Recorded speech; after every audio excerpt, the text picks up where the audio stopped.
Welcome to the Resilient Recruiter Podcast. I'm your host, Mark Whitby, and recently it was my very great pleasure to interview Danny Cahill.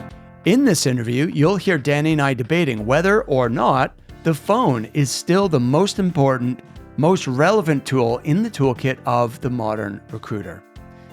Danny started his recruiting career right out of college at Hobson Associates. He became its Rookie of the Year and went on to become a top producer and the general manager by the age of 26. At 27, he bought the company and built it into one of the country's largest search firms. Danny was the educational chairperson of the Pinnacle Society, 75 of the highest achievers in the industry. And he also owns and runs accordingtodanny.com, an online training company dedicated to enhancing the skills of recruiters worldwide. He's a sought-after keynote speaker and, in fact, was elected to the NAPS Hall of Fame in 2006. Danny's written several successful books, including Harper's Rules was his first book. His second book was Aging Disgracefully. And his latest book, How to Quit Golf and Get Your Life Back, is being released on the 5th of March. It's available on Amazon and at other major booksellers now. So let's dive into the interview. Danny, it's an honor to have you here. Welcome. Thank you, Mark. Great to talk to you. How are you? Fantastic. Yeah. So last time, well, the first and only time that we've met was at the Pinnacle Society Conference in Savannah last year. And so it was fun to get to see you in person because I've known of you for, many, many years, but not had the pleasure of meeting you. And you gave a fantastic talk, which was called Phone, Friend or Foe. And I really enjoyed that. Could you give a little flavor of what that talk was all about? Yeah. I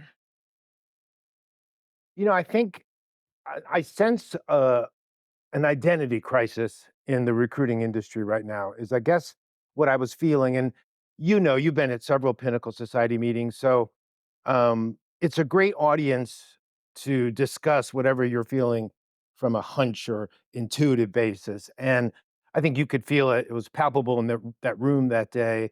And I hear it every day from the subscribers. There's this deep sense of uncertainty, what the Greeks called aporia. This, and it at first you think, well, it's just the economic uncertainty. And recession, great market, pandemic, phenomenal market, turbulent market, Fed interest rate issues. So we know how to deal with economic uncertainties, but this is deeper. And I felt it for the last couple of years. And I think a part of it, I finally got my finger on, which is a lot of people who are successful in recruiting. I mean, you've been at it, what, 20 years? I feel like I've heard your name for 20 years. So 20 years, 25 years, 30 years, which is what a lot of the top producers have for a tenure. I think we forget how the phone was part of their identity. It wasn't just a tool they used in order to be effective recruiters. So now the tools are different. So why can't they just get over it and let the phone go and just start using, HubSpot? Why not? Why can't we do that? We certainly did it when LinkedIn and social media replaced job boards. Why are we all of a sudden so afraid to let go of this thing that used to be on our desk and is now in our pocket? But we are. And and I feel that because I remember both as a kid, people forget what it's like. It's like, okay, you're sitting in your house at night, and if you're in my house, you have 4 siblings, and the phone rings. Who's it for? The phone's ringing. Pick up the phone. Hurry, hurry. Someone wants us. Someone needs us. Who could that be for? And I was like, relax, it's for me. I'm the most popular kid in high school. It's for me. Everybody settle down. But the phone had a sense of built-in importance and urgency. So then you take it from your formative years into your professional life, and this business, which a lot of us started right after college, right? Because it's a low base, high commission business and low barriers of entry. So it was an easy job to get into and extremely hard to do well at.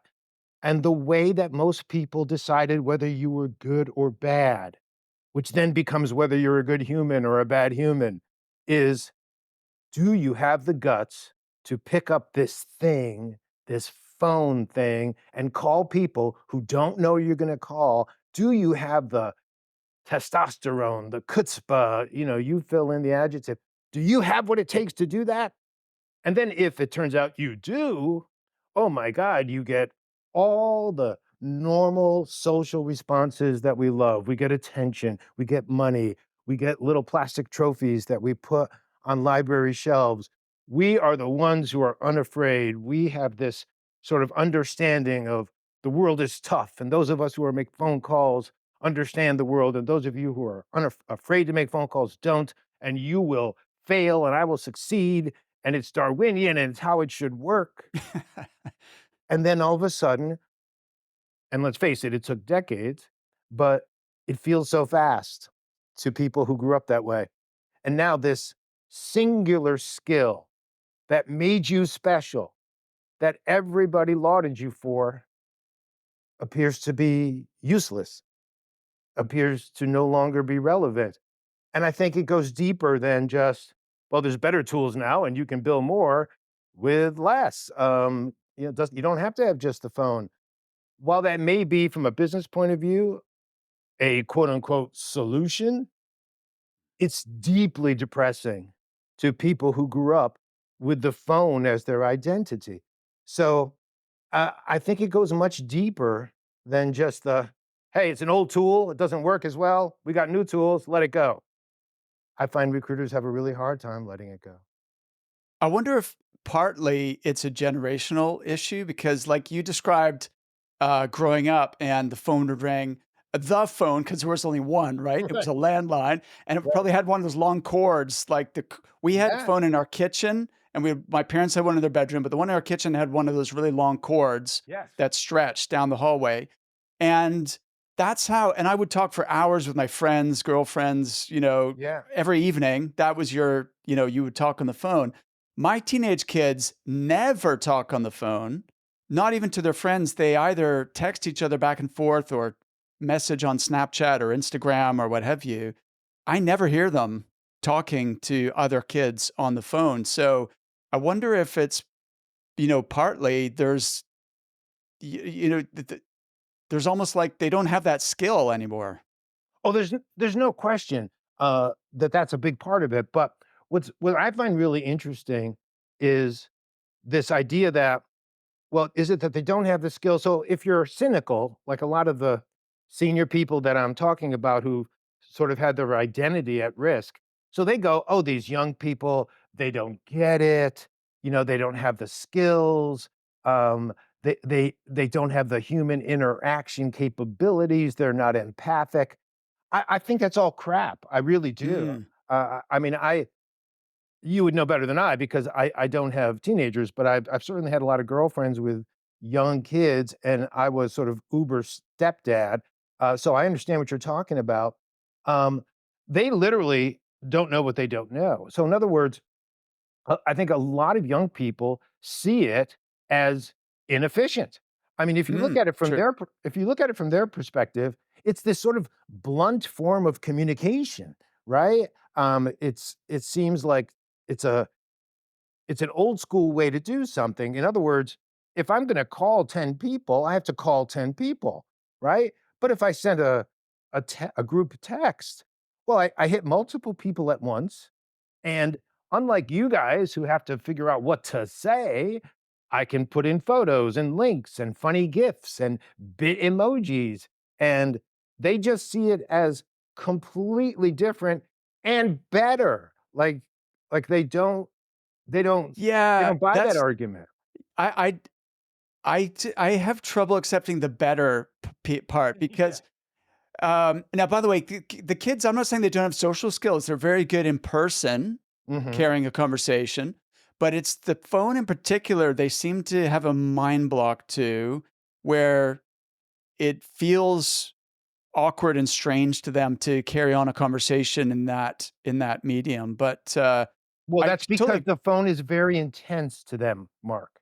So no in okay. other Say more about that. yeah, I mean, if you think about it, when I started in the business, and I tell this to rookies. I just started some rookies 2 weeks ago, and I tell them, I made 150 cold calls a day. Um, and they said, "Wow, that's a lot of calls." Like, I wouldn't want them to make 150 calls a day. I want everybody in your audience to understand that I'm not advocating that. If you made 150 calls a day today and sent no emails, no texts, and no email blasts out, you will starve, no question.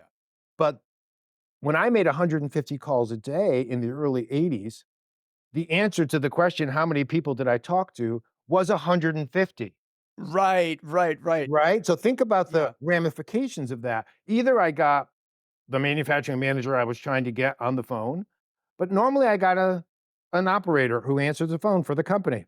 And now I have to beat that gatekeeper. I have to get her to And transfer that was me. a whole fun. That was a skill set. Yeah, I I used to had train people how to get past the sure. gatekeeper. I hated giving up my gatekeeping training seminar because it was wild and funny, and I would role play it and I would do it live. Yeah, Well, you had to yeah, beat the gatekeeper, and then you got that person's admin, and then you had to beat her, and it was her back then. I don't mean to be sexist. And then you finally got this guy on the phone. So I spoke to 150 calls, resulted in not just 150 uh, conversations, but 450 really, if you count the two gatekeepers I had to get. So within 6 months of doing that, I had a level of acumen and phone skills and lack of fear that it would literally take years now to get. You would have to be in the business, I'm making it up, 5 years to replicate the same amount of experience I had with the phone.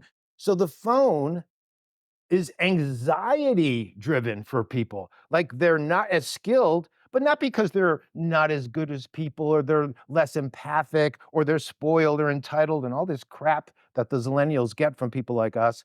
It's that they simply don't have the reps. They yeah. don't have the reps. And there is no way they will ever get the reps. So so that's where That's I was coming into this. yeah. So on the efficiency thing, I was just doing some number crunching before our call. So when I was a recruiter, call attempt to reaching your decision maker, Mhm. I reckon it was about 30% of the time. So I'd make 10 calls, I'd have three decision maker conversations.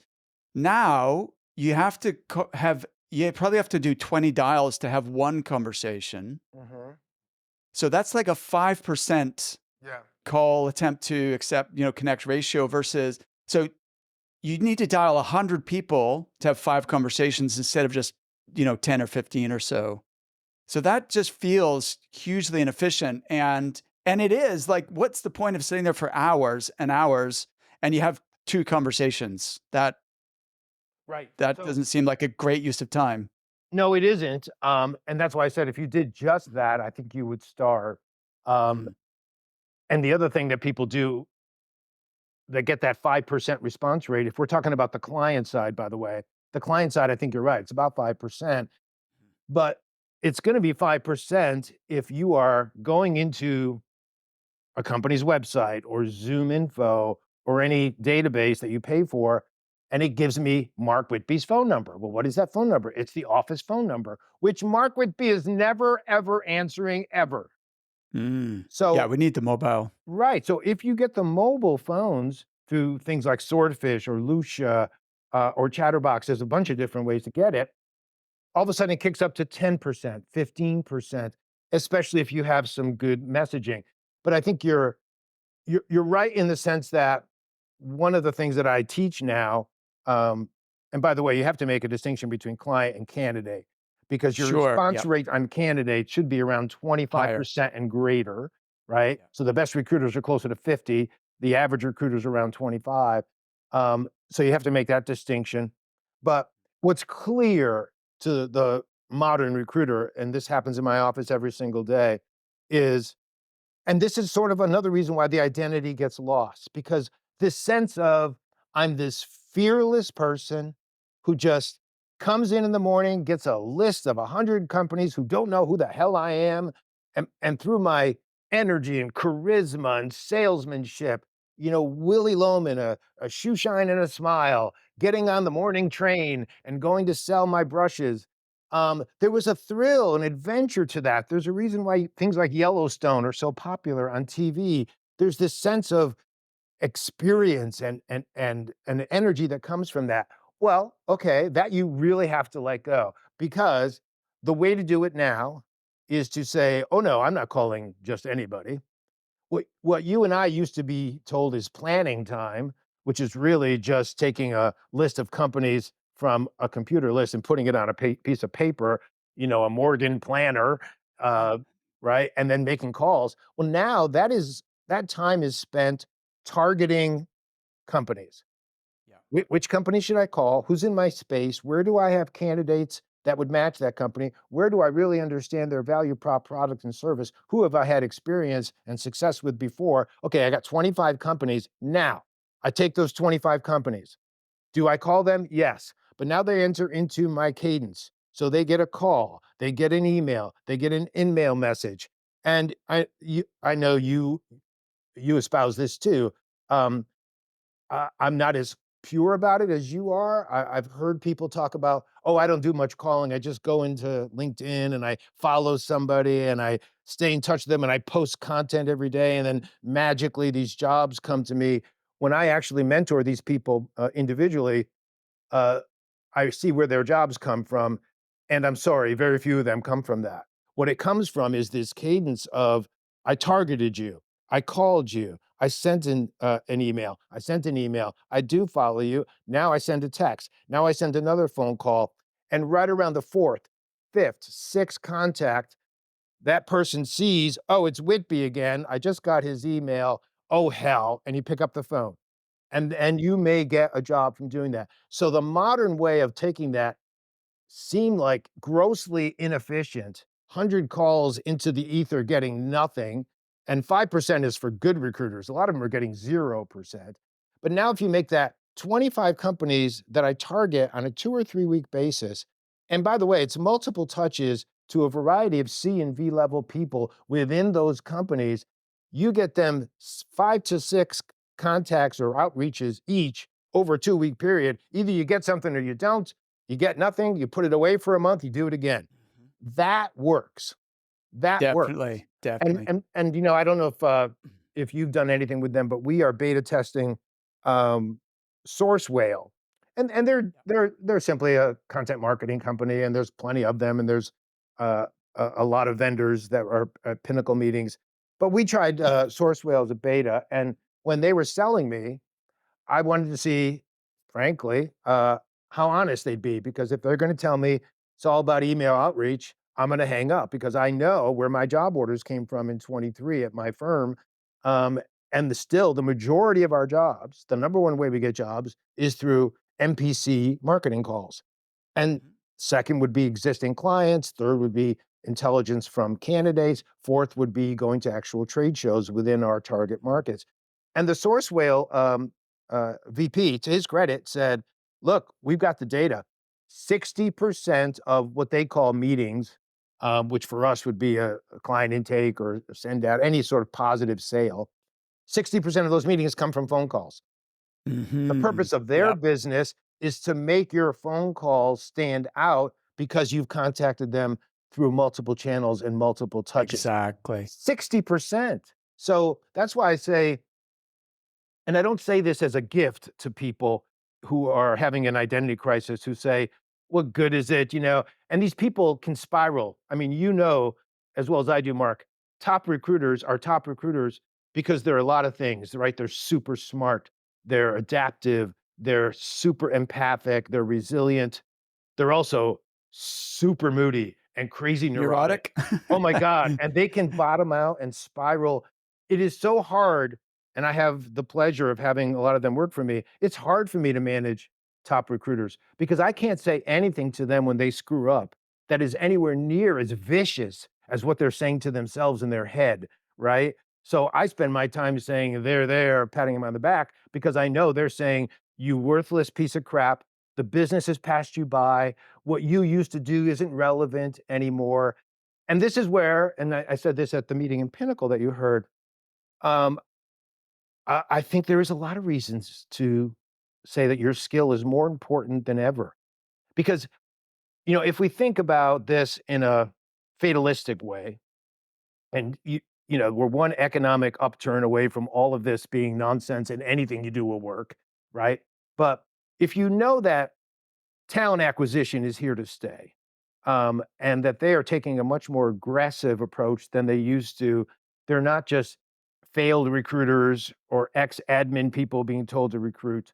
They're investing heavy in tech solutions. They're gonna invest more money faster in AI-enhanced solutions than you can afford to in your tiny little search firm. So, if we know that they're gonna be more aggressive and they're gonna fill some of the jobs, then saying to yourself, "Well, I have to beat them at their game and get an even better email marketing tool or send even sexier ChatGPT enabled messaging." No. In fact, if this helps you with your identity crisis, the thing that made you great is actually going to be more important than ever because you're not someone who just makes phone calls. The phone is your conduit to who you really are, which is a storyteller, a persuader, an enabler of aspiration. We sell dreams. That's what we do.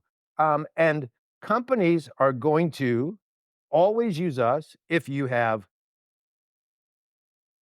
a level of contact and subject matter expertise so that I feel like you can get candidates I can't get in a faster way. They'll always use search firms for jobs that they see as important. So they tend to use people like us for higher level jobs, jobs that are revenue producing, right? And Talent Act will always be sort of generalist because they have to fill a lot of different jobs. It's only the largest companies that can afford to have a sales Talent Act team and an IT Talent Act team. For the most part, it's Talent Act filling an admin one day, an underwriter the next day, and they're not 100% sure which. So they will go after some subject matter experts like you and I to fill mission critical positions. And you're going to be able to fill those because of your skill on the phone. And Right. I don't say that casually. I really believe that because I hear the calls, and if you use the phone, your level of depth is greater. um, you can call out people's BS more on the phone because you're hearing them. And when I say the phone, a Zoom call like this, well, we won't do a client intake anymore without it being a Zoom call. If you won't get on the phone and do a video call with me, then you're not serious about hiring this person. Same with candidates. I also believe the phone has some power, right? The power of the pause, right? The power of someone sighing. The thing about text, that young people like text because text can be filtered, text can be edited, right? You can wait and you can make a draft of it. Whereas with the phone, you can't skim a phone call, right? Hmm. You're on it. You're on the hot seat. It's very similar to the difference between live theater in New York and going seeing a movie on Netflix. Like, if you go to that performance tonight at the St. James Theater in Manhattan, whatever show you see tonight is a one of a kind experience. That particular show will never happen again. You and I could do this podcast again tomorrow and again the third day, but the one we do today is a one of a kind experience. We'll never experience it exactly the same way again. And that's what the phone is. It's a one of a kind experience with less calculation and more candor. Right? When what I tell my people is, where there is typing, there is no trust. Yeah, absolutely. Like hearing, as you say, the pause or the sigh, like you can hear someone's tonality and pick Yes, up. You can read the nonverbal cues to know when they're saying yes, but really they have reservations or that there's something else they're not telling you. You can sense that on the phone or on a Zoom call, which you definitely can't get in an email. Um, exactly. yeah, I mean, think about 100%. think about the young people like to use the word seriously, right? But seriously can be an affirmation. So if you read an email and you say, "Listen, Mark, I know you wanted 100,000 in the base and I asked for it, but they said they really couldn't do that because of wage structure complications." And the response was, "Seriously?" Now, is that a seriously? Like, what kind of company can't pay me 100,000? Or is it seriously, affirmation? I don't know, But if I got you on the phone, I would know, because when there is no hearing, there is less heart, right? I can tell what you're feeling on the phone, right? And so I tell people this stuff because I think you should relax a little bit. Your skill is not going away. What's really bizarre, because it's very much like, you know, the clothes that I wore in the '80s and '90s, like, I high-waisted jeans are coming back. Like, really? Make it stop, right? So, things keep coming back and back, and I'm not trying to put the phone in that category, but it is wild how, since very few recruiters are making phone calls, so it's funny how you and I are talking about the calls you and I used to make and how it's 5% now. Well, it's gotten to the point where a lot of the recruiting firms, I was just out west and I saw a few different search firms, in my travels doing some coaching, and there's nobody making phone calls in these cubicles. I sat Yes, there for that's hours. true. So it's a lie, right? The phone doesn't work anymore. Well, you know what? Why don't you try it and then let's talk about it? Instead, they've heard it doesn't work. They don't try it. It's a self-fulfilling prophecy. And I'm like, True. great, because I ask VPs of talent ac and our clients all the time, how many calls do you get a week from a recruiter? And it's funny. I mean, I get presidents of companies saying, I wondered what happened to you guys. Because I used to get 5 or 10 a day. Now if Okay. I get 1 a month, it's amazing. 1 a month. And our data is, according to Danny members, is that most recruiters making prospecting calls, trying to get job orders, attempt to reach a prospect 1 time, regardless of Hmm. the mode of communication. Wow. 1 Okay. time. So don't tell me that it doesn't work. You don't know Yeah. what works. You don't know what works. Danny, let me reflect on a couple of things Sure. you've mentioned. One is 100%. Our clients tell us that the benefit or the biggest benefit these days of making the call is that no one else is doing it. So when you do get through to someone, it's a real differentiator, and you're able to, you're able to reach candidates that other recruiters can't because people aren't calling, and you're the one who actually managed to get a hold of them. So I do think there's something to that. Danny, I had a really interesting guy on the podcast a couple of months back called Alex Elliott, and he's a young guy. He's already sold his first staffing firm for 20 million pounds. Mhm. He's now building an IT sales recruiting firm. So, overlapping some of the markets that you're in, but Yeah. he's based here in the UK. And what he had an interesting strategy, which is they're recruiting for SaaS software companies, and he's modeling his sales and marketing approach on the software companies and how they're scaling so rapidly. And he's like, they have SDRs, sales development reps, who are cold calling all day. They do inbound. And you even you mentioned the company HubSpot. The companies that promote inbound marketing have their own outbound sales teams, right? So his philosophy is exactly what you said earlier. It's multi-touch, multi-channel.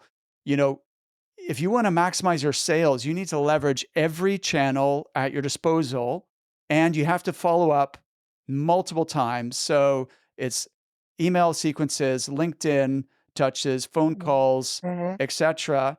And when his team members say, people aren't going to answer the phone or they're not picking up, he's like, "How many times did you try?" "Once." "Okay, well, try four more times, and then move on to the next prospect." So, I software companies are doing it. Why not recruiters? Yeah, and, I don't know Alex, and it sounds like he's obviously amazingly successful. Um, as you said, we're in the software space, and you could go back, boy, I wanna say 6 years ago at NAPS, that was my keynote. So that literally was my keynote. My keynote was, I place, people with software companies, and who gets the job orders? My best recruiters, because they make marketing calls. But if you think about this, it's kind of weird.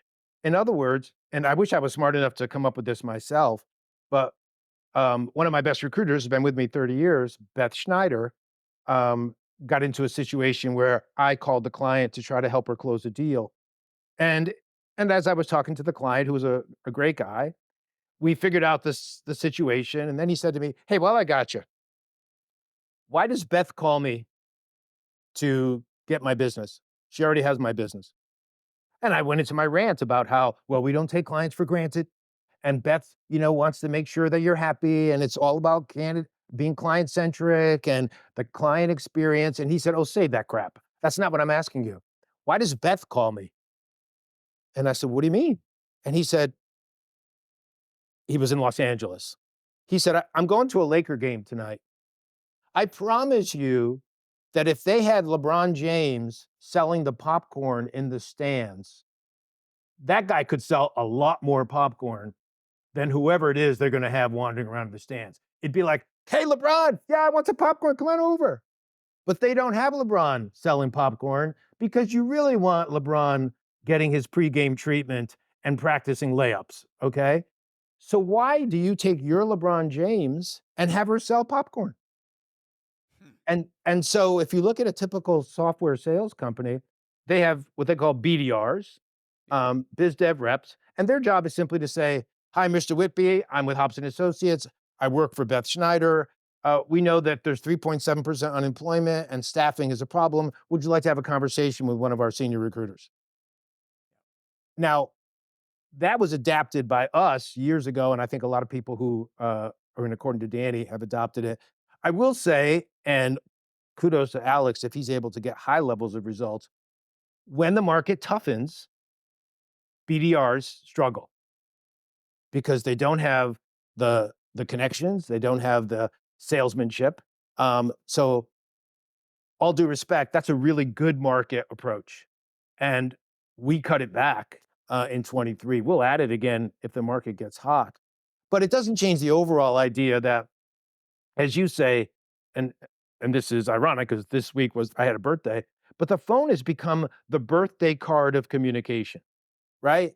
I mean, I got 100 emails from people saying, happy birthday. And I'm like, that's very nice of you to have your LinkedIn set up to go after whoever has a birthday. Like, okay, I'm glad I'm on your automated list. But then I go home and I open the mailbox and there's a couple of cards.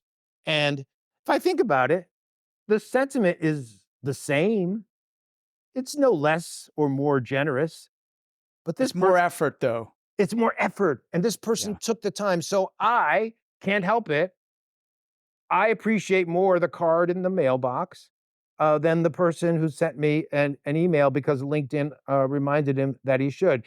And the phone tells people that someone has consciously decided to devote time to me. It is the highest compliment nowadays when people get so few phone calls. I promise you, I've had candidates who've said, well, you called me 3 times, so I called you back because I figured it must be important. You called like 3 times, Right. right? Exactly, exactly. So what I used to like be that. considered annoying now becomes, holy shit, this must be important. He called me. Yes. Yeah. The phone call is the birthday card. Yeah, I like Communication. that analogy of a communication. Going back to your LeBron James and popcorn Yeah. Yeah. story, what do you think of this idea? So, we teach our clients how to augment their own team's performance by hiring offshore virtual assistants, usually from the Philippines. Yes. And what some of our clients have started doing is hiring the BDRs from the Philippines, doing a similar thing to what you just described, where they don't need to be the world's greatest salesperson. They need to be, motivated, friendly, self-motivated, friendly, and have thick skin and be willing to make dial after dial after dial. Yes. And rather than spend their highly paid UK or US, recruiters and salespeople to make 150 calls a day or 50 or however many the number is, they're paying someone in the Philippines to do that and to schedule appointments for the full-time employees. Yeah. And they're actually getting some good success with that. And it's not a high percentage thing. Like the number of appointments they get isn't huge, but it is more than paying for itself because if you think, so let's say someone books you 3 appointments a week and they're making 50 calls a day, so 250 calls to get 3 appointments, right? But that's 12 new business appointments per month. If you pick up 1 or 2 searches from that, and then some of those may become repeat clients as well. That's a good ROI, right? Oh, no question. And I think this problem gets exacerbated when in 21 and 22, when everybody was drunk with success, it was, "Hey, I'll pay a sourcer $80,000 on a base. Sure, like, I need candidates, and if we bill Mhm. X, then 80,000 is nothing," and they're right, until there's less job orders, and you're still paying your sourcer $80,000. So when you look at the outsource option, it isn't so much. I wanna say this the right way because I don't wanna offend anybody. I don't know how much more effective they'd be. I'd be surprised if they weren't highly less effective than a trained recruiter here. And I use Philippines offshore people for sourcing. But when we tried it for BD, um, let's put it this way: it's fast access to suboptimum jobs. There were an awful lot of bogus leads. And and I think it depends on the sector, right? So I was just out in Denver working with Nate Zimmerman, from Pinnacle, who you know. Oh yeah, no, And Nate. yeah, fantastic kid. Um, but he's in this very, very sophisticated private equity asset allocation market. He gets a client on the phone and, dude, it is just a grilling. Tell me who my 3 top competitors are.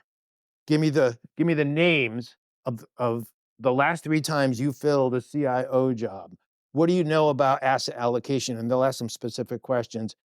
The typical offshore generic, "I've got this one script, BDR," is gonna get blown away. So I think it's very dependent on level of job and sector. Yeah, Danny, I think having said that, one thing it has going for it is these guys and girls will outwork, well, what our clients are telling Totally. us Totally. is that they outwork the American recruiters, right? And, Yes. you know, and when they actually looked at pipelines, so one of our clients who's really um, done this successfully Yeah. is when they looked at where their pipeline jobs were coming from, the lady in the Philippines was bringing more opportunities to the table than their experienced recruiters. Yeah. And obviously, with less market knowledge, less training, etc. But she was putting in the reps, as you said earlier. She Yeah. was just Yeah. outworking because the Sure. other guys are like, "Oh, I'm busy. I can't do business development today because I've got all these jobs or Yeah. whatever." Right. Right. And so they were doing a little bit of business development and they were, but she was doing a lot of business development. And so, Yeah. I it know. worked out in that No, case. no, I hear that, and I think that there's a lot to be said for just being scrappy and just making it a numbers game. And, it's funny, I have no problem with the recruiter who, well, I shouldn't say I have no problem. I do have problems with it, but I at least understand the recruiter that says, I didn't get to BD today because I have all these jobs." But what's happening right now is I didn't get to BD today even though I have no jobs, because I made the choice instead to lie in a fetal position and weep, right? Oh dear. But That's what I don't tolerate. so Danny, would you, because I'm going to we've been arguing for the phone for most of this call, Yes. but let me just play devil's advocate here Yeah. because we have clients who just point blank don't want to do it. They're like, either they're burnt out on the phone or they're younger and they never and they've never done it and they don't want to learn. And Right. they're like, but using the methods I'm using, which is let's say LinkedIn, email, like source whale type uh, automation tools, plus some clever marketing, some content marketing stuff, they are getting, especially like let's say you're a solo firm, they're getting enough work and they're billing well. Like we have people billing 4, 5, 600K with zero calls. Zero. Now I say zero calls, zero cold calls. We should talk in a minute about the phone is still there. It's just not at the top of the funnel. It's in the middle of the funnel, if that makes sense. But let me put that to one side for a second. But there's an argument that is is it a choice? Like, yeah, if you like the phone and you're good at it, that's kind of a secret weapon and you can really still use that to your advantage, but it's not the necessity that it once was in order for you to be a successful recruiter. What are your thoughts on that?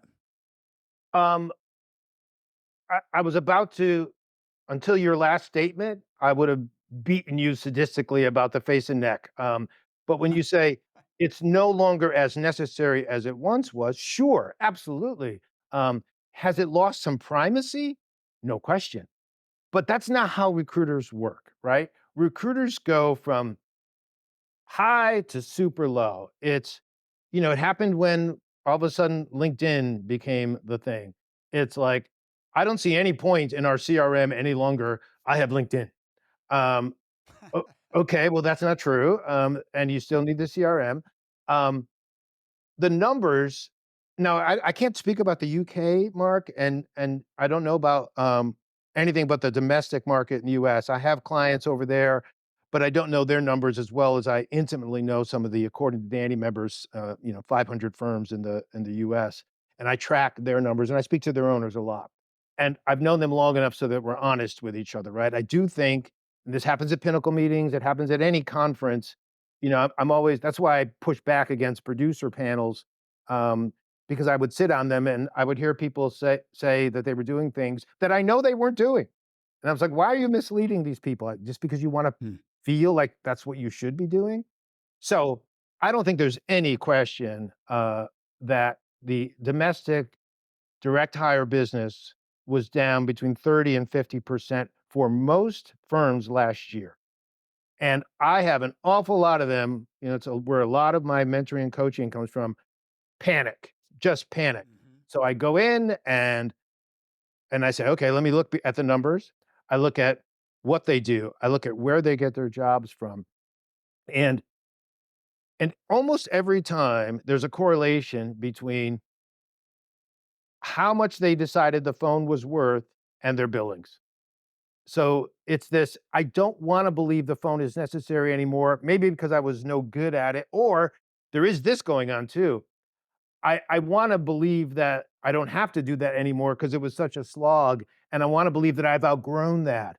And, so far in this call, we've been talking about the person who lost their identity. There are people who always saw it as a struggle, but did it because it worked, who can't wait to lose that identity Yeah, because they yeah. don't Mm. wanna use the phone anymore. And then when I look at their numbers and I sit down with their recruiters, there's a direct link. And here's like a specific example. It got to the point, I think, where by 2021, it literally had inverted. So in other words, it'd be like, even if it was a candidate approach, but certainly on the client approach, where it used to be I make a call, I follow it up with a voicemail, and then I send an email, it got inverted, where I send an in-mail, then I send an email, and then if I don't hear back from them, I might make one phone call, but, oh, I guess I never got to that phone call. So, simple fix. I let it get to about we were down about 19% midway through 23 after having our best 2 years ever like so many people. And of Yeah. course and of course, we have a technology team, so the technology team was hard hit, and the technology sector is gonna be still struggling in 24, but I simply said, "That's gonna change. Phone first, then in-mail, then email. I'm okay with you doing all 3, but I gotta fight you on the order." Mm. We've had 4 consecutive months, no different than the big months we were having in 21 and 22. I can't point to anything else that we changed other than rearranging the priority of the phone. Not saying it's the end all be all, not saying that there isn't some loss of primacy and there aren't some other tools, but again, Sourcewell, 60% of the meetings come from the phone call. I think it's not the game anymore. But if you decide it's not part of your game anymore and you lose skill in it, then yeah, I think you're gonna struggle. If you've got people that don't need to do it and are billing 4 to 600, the obstinate me says they could bill 1,000,000 if they used it, but I Sure. also but I also understand people that say, "I don't need to, and I'm fine with it." And one thing I've learned after all these years, Mark, of doing this is, oh my god, there's so many ways of doing this business. And Totally. so if it's working for them, God bless them, keep doing it. Danny, can you say more about the flipping the order? Why do you think the order improved the results by putting phone and then email and email rather than the other way around? Yeah, well, because I think the phone has some real, advantages, and it is direct. People often say, well, email's faster. Oh, no, it's not. I see the email exchanges all the time between clients. Client says, hey, Mark, really appreciated the reach out. Yes, I have a job, but it's 20%. Can you do 20%? And then the email goes back saying, well, here's why I can't do 20%. And then an email comes back a day later saying, how about 22.5%? On a phone call, that would have been 3 minutes, right? Right, right. So, Danny, this is the point I was making earlier about top of the funnel versus middle of the funnel. If someone asks you about rates, that's a buying signal, right? We should Yeah, be immediately calling that person right. and not trying to answer that question by email. But so I guess my question was, are there more efficient ways to drive some, you know, leads, some nibbles? They're not going to immediately turn into an appointment, but people saying, well, how much do you charge? Or like, you know, tell me more about your MPC. And then the phone becomes the stage where you influence, qualify, and really turn that into an opportunity rather than it being the primary engine for driving top of the funnel. Yeah, I think one of the distinctions between people who are really good in our business and people who are not is their default setting vis-a-vis the phone. In other words, the the top people in the business, and it's not just calling clients. Like, I mentor some of the top people in Pinnacle, and it's hilarious. Like I said, I was out to see Nate 2 weeks ago, and he's trying to interview some people. So I'm interviewing his people for him. We're having conversations, and I had to go to a funeral. He had to go to a funeral, and he's like, "I'm going to call you at 11:30 today. Good?" Like, he's like, "I'm done with this. This is taking too long. I need to make something happen." His default setting is let's talk. So you see this response, whether it's in text or email or in-mail, from a lot of great recruiters. The text being, I hear you. When can we talk? Let's jump on a call. And and for a lot of recruiters, the default setting is to stay in whatever communication mode you are already in. The best recruiters break the communication mode. I almost don't care which way it goes. Even if you've been talking on the phone, maybe the best way to get this thing to go to the next level is to break the communication mode and send a trenchant email. But the default setting of the best recruiters is to say, yeah, this is phone worthy. And that's really what Yeah, we're talking about. What 100%. is phone worthy, Yeah, right? yeah. And the default setting for most recruiters is if I smell anything here, potential rate question, candidate goes, I don't know if I'm looking. Ooh, you don't know if you're looking? When can we talk about this? A lot of my good recruiters will say, listen, I'll respect your time. I just need 10 minutes. Let's jump on a call. And of course, 10 minutes becomes a half an hour. Most, and that's the other thing that I want to tell junior recruiters who might be listening to this. I see so many people who send me their scripts, and their script is, "Hi, this is Danny Cahill with Hobson Associates. We're one of the leading executive search firms. In, and do you have time to talk? Okay, you got to let that go." Now, that is something that's a vestige, right? That comes from when you were a kid and I was a kid, when you were calling somebody and in the middle of their house or in the middle of their company, there's only one phone for the whole department. And so it becomes decorous, it becomes etiquette to say, is this a good time? Well, okay, guess what? That's gone. It is a good time because they picked up. Yeah. So don't ask for permission to exist and don't ask a closed-ended question too early. And this ties into, I mean, you and I could talk about this for hours, right? But part of the problem is it becomes a slippery slope. I don't know if you teach basic sales training, but I have a whole sales training part of my business. So there really is almost no point in sales training if you're going to have ChatGPT do a draft and then you quote unquote customize it in 2 minutes. And your whole world is, I've got this cadence going out and that cadence going out. But then you have no salesmanship. So you don't know how to ask open ended questions. You don't know how to isolate an objection. You don't know how to overcome an objection. That's not a skill that you can't do over email, but it's a lot easier to do over the phone. And once Oh, you for have sure. those skills over the phone, then they do transfer into email. And here's the rub, right? If you try to learn your sales training over email, it doesn't transfer on the phone. And then you get on the phone with some CEO who goes, listen, I just need an answer. 15%, take it or leave it. They don't know what to say. So the phone almost wastes if you or I shouldn't say that, email almost wastes your sales training, whereas phone allows you to use your sales training. Absolutely. I, we're totally on the same page, Danny. The goal is always to get them to the phone. That's, Yes. that's where we need to take this. And by call, it could be a Zoom or whatever, right? So I guess the real question is just, um, does it need to be a cold call to get to that point, or could it be a LinkedIn exchange and then you get a reply and you say, "Oh, great.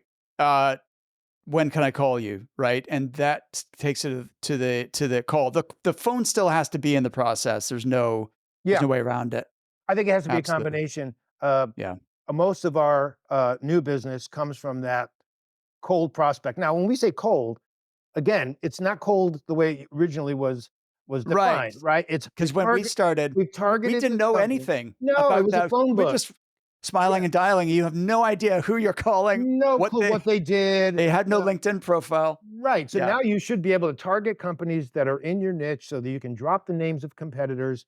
I would argue that the cold call followed by an in-mail or email will get you more business in this sort of okay, meh market. In a Mhm. better market, I think it's fine to start with in-mail or email and then see if you can jump on a call, but they're just not jumping on as many calls now, and you can't afford that luxury. I think it's a luxury to start with in-mail or email. Okay, interesting. I like it. What do you think of the AI? Have you seen the demos, the AI callers, the AIs who call people to sell to them? No, you're saying AI enhanced telemarketing or Not call burn? enhanced. It is literally Oh, it's an literally AI that AI. is calling. Yeah, So we'll put this in the show notes. Google did a demo is about 5 years ago now of an AI calling to make a hair appointment, yeah, and it's hilarious. Now, of course, you don't know how many failed attempts there were. They showed right, the one that worked of course, beautifully, of and course. the receptionist in this hair salon had no idea they were talking to a machine, right? Yeah, yeah, Because even the inflections of like pausing, going, I don't think that time's going to work, and putting these verbal ticks in to make it more human-like. Well, now there are companies who are building these to do telemarketing at scale with a human, like indistinguishable voice from a human. Now, I personally wouldn't use it as it currently stands because they make a lot of mistakes and there's things that are off about it and it doesn't quite work. The demos you see on YouTube are the perfect ones where you go, wow, that's scary. yeah. But the reality, but 5 years from now, Yeah. if this thing keeps accelerating, do you ever think about that? Like machines actually making the calls instead of recruiters? Oh, I'm way ahead of that. Like, I'm all for it. I want a neural implant in my brain. Like, I'm happy to become half robot, two-thirds robot. I'm ready. But I do think, it's gonna be a lot longer. This is always the case, right? It's like, this is gonna change the world in 3 to 5 years. Well, now it's been a year and plus since ChatGPT first came out, right? Closer to 2 years, and I think it's fair to say it's been a big, "Oh, is that it?" Like, it started as a sourcing, messaging, sort of, content generative sort of thing, and people say, "Oh, why would we need recruiters anymore because this will generate." And then after a few months, you realize, "Oh, well, first, as you say, yes, it makes mistakes, which they hilariously call hallucinations. If you ask it to find something on the internet, if it can't find it, it'll make up a certain percentage." And you're right, that'll get better. But within a year, I'd be like, I can tell a ChatGPT message when it's sent to me. And I just, in election years, now everybody's talking about, oh, there's gonna be deep fakes where it's a perfect, Right. it looks like Joe Biden is saying he's declaring war on Russia, but he's really not. And then they show it. And as you say, this is already the best one they can come up with. They're not showing you the bad ones. And I'm like, okay, that doesn't look or sound anything like Joe Biden. Who is so stupid that they wouldn't know that's a deep fake, right? So Fair I enough. I don't worry I about it so much. Yeah. No, I'm not worried. Actually, I do think AI has improved a lot in the last year Yeah, even, and no like question. my team members, Julie and Leanne, are all over this, and they're Yeah. finding ways to leverage it in every part of the recruiting process. But it's always to enhance what the human is doing. It's not, there's no way it could do it without the human driving it, really. But I think its yeah, initial impact that is so awesome actually isn't in coming up with emails. That's fine. Let it write a submission or a post and then customize it, which is just it becomes sort of an editing tool. But what I think is wonderful about AI is, I was an English major placing engineers, and I had all the chutzpah and salesmanship in the world, but I didn't know what engineers did. And so right. so I was helpless for a good year, even though I was rookie of the year.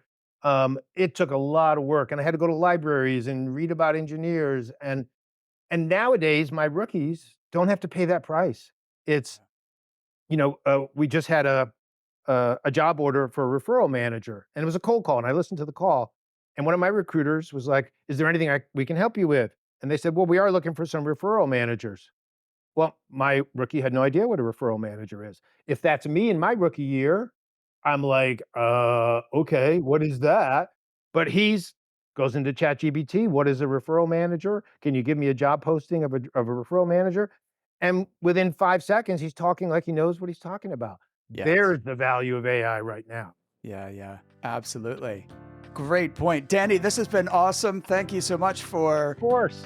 taking the time. And I'm sure this is going to be a popular episode. Appreciate it. I hope so. Always a pleasure to talk to you, my friend. Thanks, Danny. Have an awesome Okay. day. Be well.